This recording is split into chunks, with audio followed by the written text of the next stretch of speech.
നമസ്കാരം സാർ. നമസ്കാരം. അല്ല, ഇങ്ങനൊരു പതിവൊക്കെ ഉണ്ടോ? വല്ലപ്പോഴും. ഇന്ന് ഇവളുടെ പിറന്നാളാ. ഒരു പുഷ്പാഞ്ജലി നടത്തിയിട്ട് പോകാമെന്ന് കരുതി. ആ, ശബരിയോട് കാര്യം പറയാൻ മറന്നുപോയി. ഇവളൊരു ചെറിയ മോഷണം നടത്തിയിട്ടുണ്ട് കേട്ടോ. ഒന്നുമില്ല, ആ പുസ്തകത്തിൽ നിന്നൊരു കവിത. അപ്പോ ദേവിയുടെ പ്രോഗ്രാം കാണാൻ ശബരി വരില്ലേ? തീർച്ചയായും.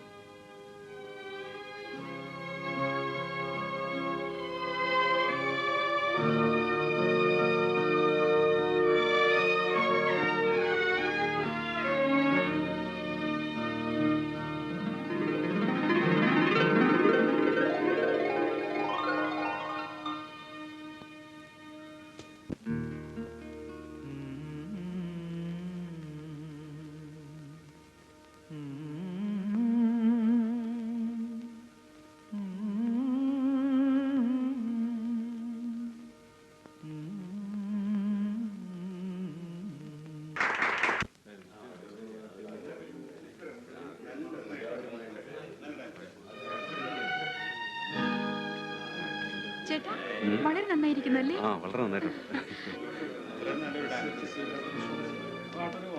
തനിക്കെന്താണ് ഒരു വിഷമം?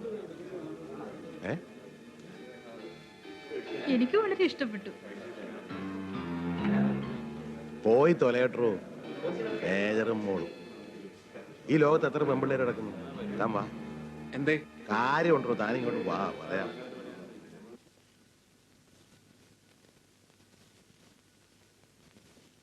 നമസ്കാരം.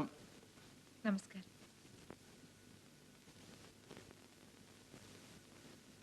Congrats. That was A good show. വളരെ നന്നായിരുന്നു. അടുത്ത കാലത്തെങ്കിലും ഇതുപോലൊരു പെർഫോമൻസ് കണ്ടിട്ടില്ല. നല്ല ശാരീരം. സാർ അടുത്ത കാലത്തൊന്നും ഡാൻസ് കണ്ടിട്ടില്ല അല്ലേ? എന്താണോ? ഒന്നുമില്ല. എന്നെ മനസ്സിലായില്ലെന്ന് തോന്നുന്നു. ഞാനാ മിസ്റ്റർ വെട്ടൂഴി. ഇത് ഡോക്ടർ ദിനേശൻ, BSc MBBS. സ്വന്തമായിട്ട് ആശുപത്രി നടത്തുക. കലകളിലൊക്കെ വലിയ താല്പര്യമുള്ള ആളാ. ഇവനാ പറഞ്ഞത് മോളെ ഒന്ന് അഭിനന്ദിച്ചിട്ട് പോകാം. അല്ല, ശബരിയോ? വരൂ. നൃത്തം മനോഹരമായിരുന്നു. ഞാൻ വിചാരിച്ചു ശബരി വരില്ല എന്ന്. ക്ഷമിക്കണം, വരാൻ കുറച്ച് വൈകിപ്പോയി. എന്നാ ഞങ്ങൾ ഇറങ്ങട്ടെ. അപ്പൊ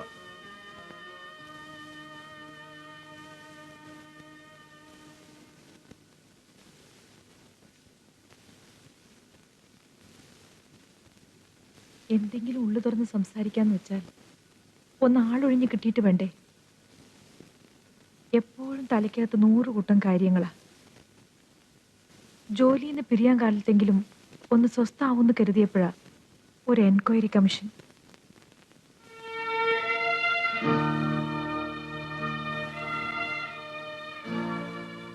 വല്ലാതെ റിസർവ്ഡ് ആയിരിക്കുന്ന ജീവിതം. നമുക്ക് ബന്ധുക്കളെന്ന് പറയാൻ അധികം ആരുമില്ലല്ലോ. മനസ്സിലുള്ളതൊക്കെ ആരോടാ ഒന്ന് തുറന്നു പറയാ? എന്നോട് പറഞ്ഞോളൂ മാലതി, ഞാനില്ലേ? ഇവിടെ വന്നാലെങ്കിലും മനസമാധാനം കിട്ടുമെന്ന് കരുതി. ഞാനിങ്ങനെ വേണ്ടാത്ത ഓരോന്ന് പറഞ്ഞ് മുഷിപ്പിക്കുന്നുണ്ടോ? ഇല്ല, അതൊക്കെ നിന്റെ തോന്നല. നിന്റെ ദുഃഖങ്ങളൊക്കെ എന്നോടല്ലാതെ മറ്റാരോടാ പറയുക?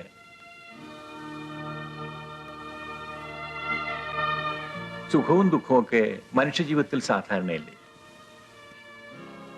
എന്നാലും നമ്മളെ പോലെ ആരും ഉണ്ടാവില്ല.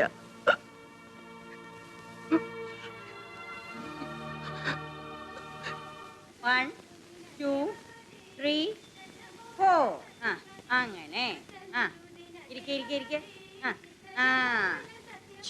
എന്റെ നിർമ്മലേ, ഒന്ന് താന്ന് കളിക്കേ.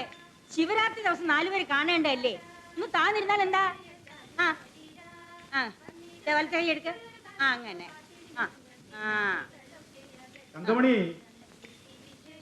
എന്തോ? അധികാരിയുടെ മോന്റെ കല്യാണല്ലേ? ഞാൻ തീർച്ചയായും വരും. ശബരിയും ഇവനും ഒരേ പ്രായക്കാരാ. നമസ്കാരം. കഴിഞ്ഞ തവണ ലീവിന് വന്നപ്പോഴേ നടത്തണമെന്നുണ്ടായിരുന്നു. പെണ്ണന്വേഷിച്ച് നടന്ന് ഉണ്ടായിരുന്ന ലീവും തീർന്നു. ഇപ്പൊ ലീവ് എത്രയുണ്ട്? 1.5 മാസം കൂടി. അപ്പൊ പിന്നെ കല്യാണം കഴിഞ്ഞാൽ ഭാര്യയും കുട്ടി ദുബായിക്ക് പോവായിരിക്കും. ഇല്ല, അച്ഛനും അമ്മയ്ക്കും വയസ്സായില്ലേ? അവരുടെ തനിച്ചല്ലേ. അമ്മയ്ക്ക് അച്ചാൽ വാദത്തിന്റെ അസ്കിയത.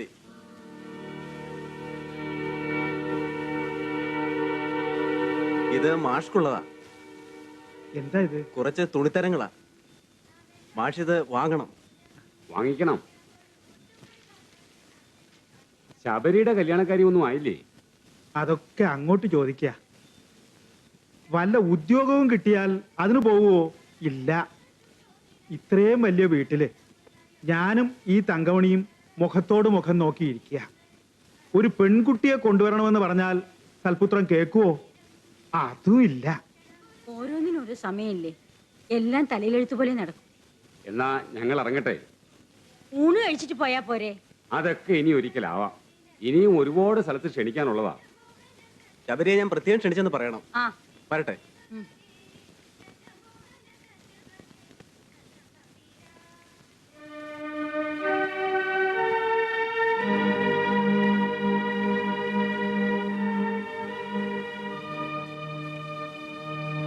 നമുക്കിനി ഊണ് കഴിക്കുക.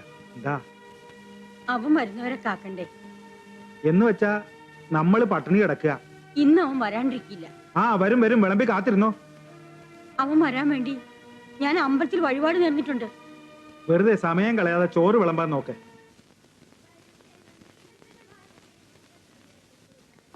ദശരഥ മഹാരാജാവിന് ആറ്റുനോറ്റ് 4 സന്താനങ്ങൾ ഉണ്ടായി. അവസാന കാലത്ത് ആരും അടുത്തുണ്ടായില്ല. അതൊരു ശാപത്തിന്റെ കഥ. ഇന്നത്തെ കാലത്ത് എല്ലാ പിതാക്കന്മാരും ദശരഥന്മാരാണ്. വയസ്സുകാലത്ത് മക്കൾ ആരും അടുത്തുണ്ടാവില്ല. ആ തങ്കമണി ഇരുന്നോളൂ.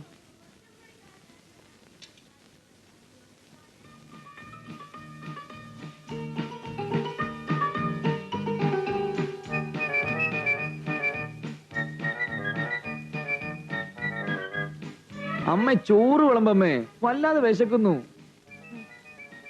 അമ്മ ഇരിക്കെ. പോടാ അവിടുന്ന്. ഒരു അടി വെച്ച് തന്നാലുണ്ടല്ലോ.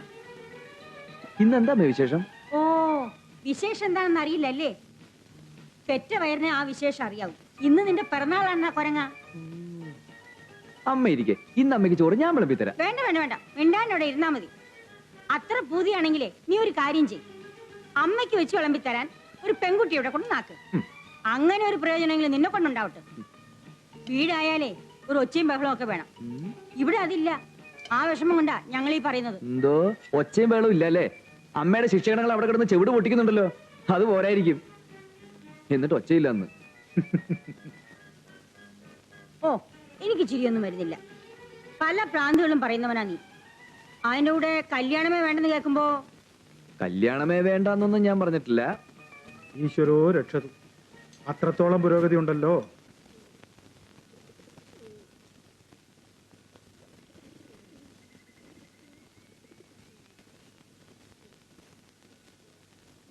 ഇന്നലെ രാത്രി ഞാനൊരു സ്വപ്നം കണ്ടു. ഇവിടെ ഇപ്പൊ ഒരു സ്വപ്നത്തിന് കുറവേ ഉണ്ടായിരുന്നുള്ളൂ. നല്ല രസമുള്ള സ്വപ്നം.